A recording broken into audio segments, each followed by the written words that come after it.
কি ব্যাপার? তুমি তোমার গরুর দাম তো দিয়ে আসছি, মানে আর কোনো দাবি দাবা আছে থাকলে বলো, অসুবিধা নাই। আজকে ঈদের দিন, দরকার হলে কিছু টাকা দিব না, বলো। আমি এই জায়গায় টাকার জন্য আইনি। তাহলে কেন আসছো? গরুটারে নিজের হাত দিয়ে পালছি তো, এই হাত দিয়ে খাওয়াইছি, গোসল করাইছি, আদর করছি তো, শেষবার মতো দেখতে আইছি। ভালো ভালো করছো, ভালো করছো। চলো, ওই কোরবানি টোরবানি হয়ে গেলে কোরবানির মাংস নিয়ে যেও, আসো।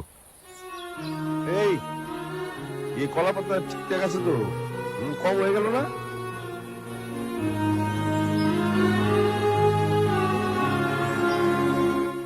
মাস্তান